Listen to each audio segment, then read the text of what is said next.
Hey, what's up, YouTube? Donovan the Smartphone Guy here to do my perspective on the Huawei Honor 6X, or just the Honor 6X. And this is after 72 hours of usage, so this is a phone that I've had in hand now for 3 days.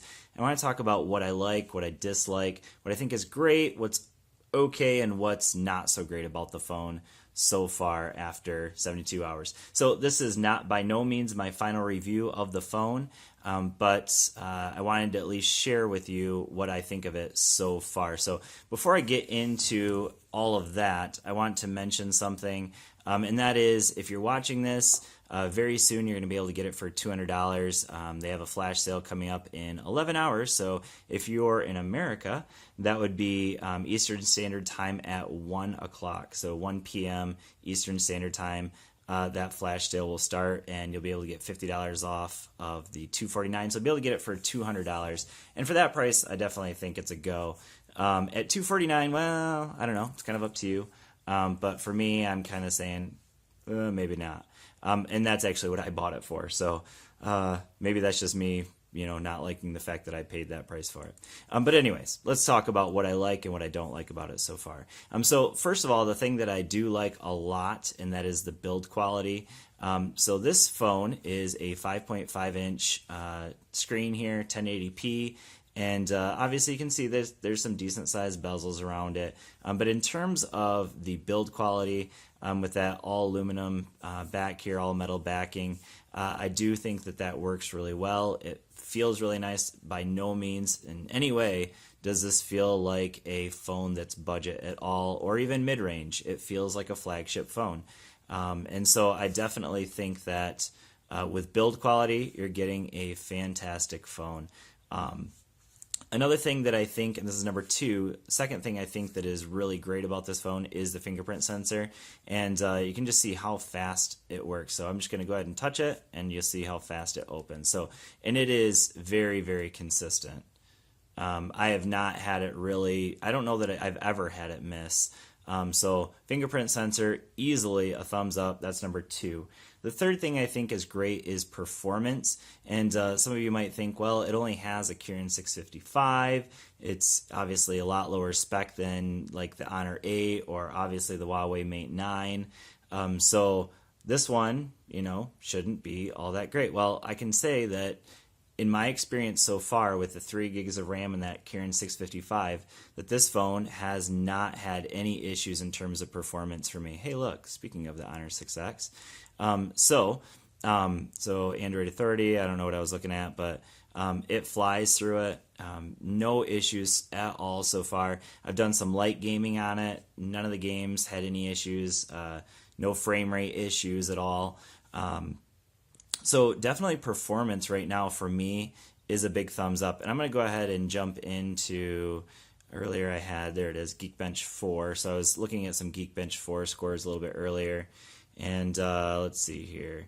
So there it is, the multi-core score, 3178, single core score, 789. If we go over here into that, where that fits in, so just above, okay, the Note 4 with the Exynos processor, so that wasn't the US version, but just above like the Nexus 6P, just below the Xiaomi Mi 5. But anyways, it doesn't really matter, because what matters is in your usage, does it feel snappy? And the answer is yes, it does. It absolutely feels very snappy for me.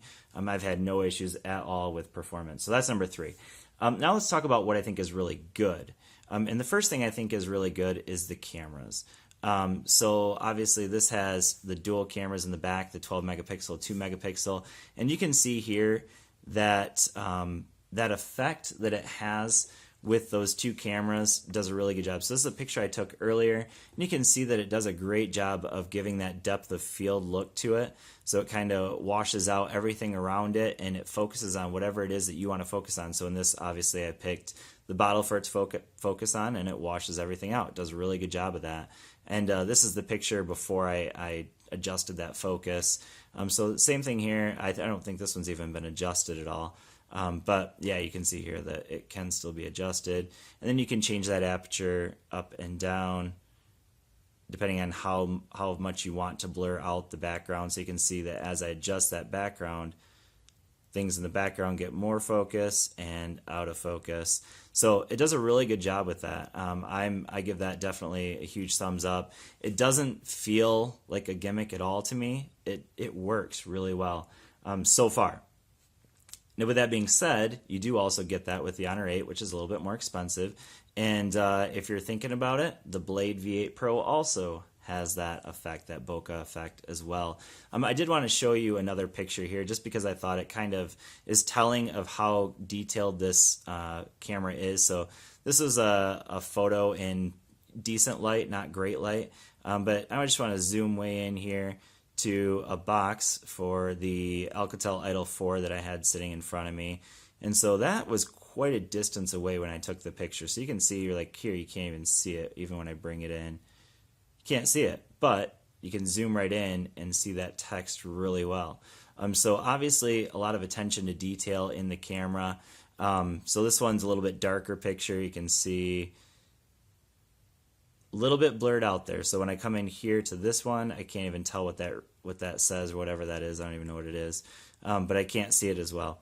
So in good lighting, definitely a huge thumbs up on the camera. In lower lighting, it's still good, but not as good as something like the Honor 8. So overall, I'd say the cameras are good.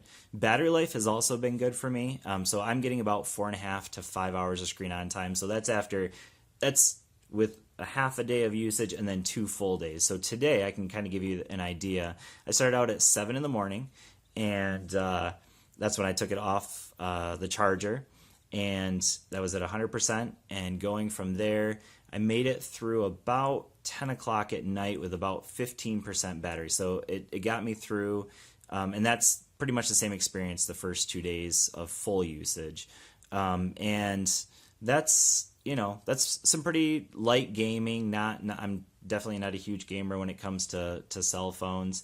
That's with a lot of social media, a lot of YouTube, watching YouTube videos of some of my favorite tech video creators, and that would be like Jay Will, My Project 13. Shout out to those guys.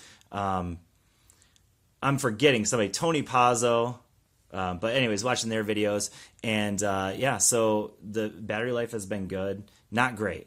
Again, not great. Call quality, which shouldn't really be, even need to be mentioned, but call quality has been really good for me. Signal has been good. That's another thing that has been good. In areas where I get a little bit lower signal with some phones that don't get quite as good a signal, this phone has gotten pretty decent signal, where I might get 1 bar. With other phones, this one I had 2 or 3. Same thing with Wi-Fi, but that's also a negative, because if you have dual band Wi-Fi, if you have that 5 gigahertz, this doesn't support 5 gigahertz Wi-Fi. So something to keep in mind. Screen quality is another thing that I would say is good. So this is a 1080p screen, and let's see if I can get that into focus. I think, well, I can't get it into focus with the camera I'm using, but for me, I have not experienced, some of the people are talking about a washed out screen. I have not really experienced that at all. I think the detail has been pretty good. Yeah, I just haven't experienced that same washed out feeling with the screen. So I do like the screen quality on this. And actually, if you look at my first impressions video, I put it right up next to Honor 8.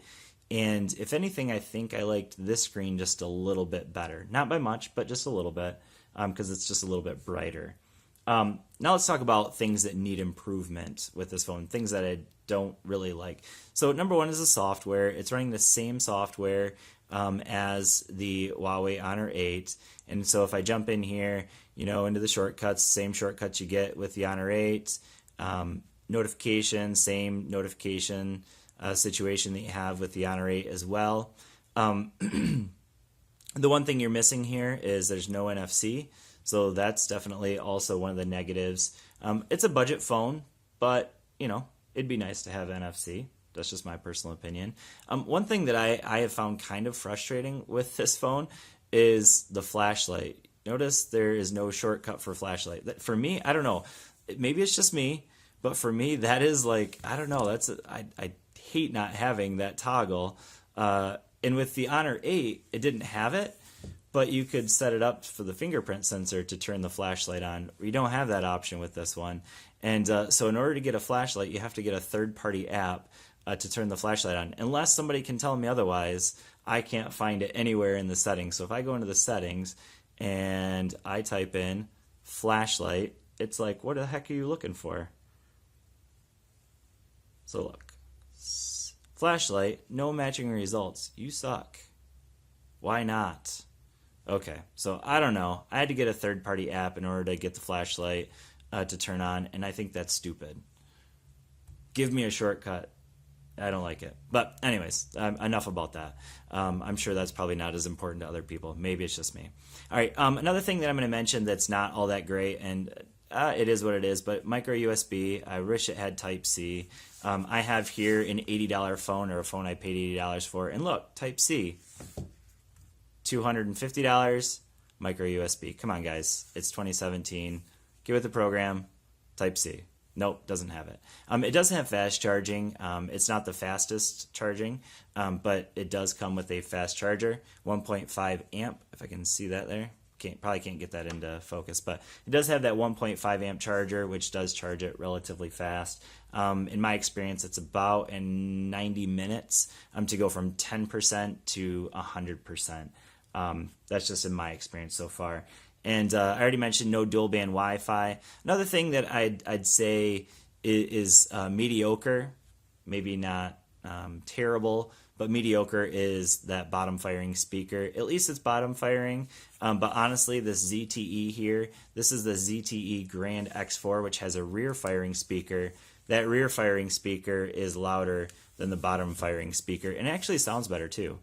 So that's another thing that Honor could improve with the next iteration. But yeah, so right now you're not thinking about the next iteration, you're thinking about this phone.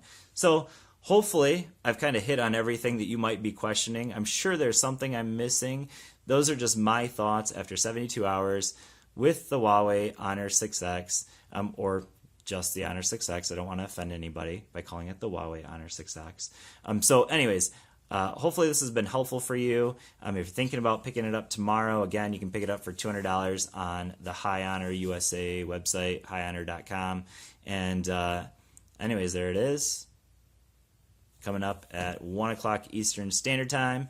And anyways, thanks for watching. I'll see you all in the next video. And yeah, peace.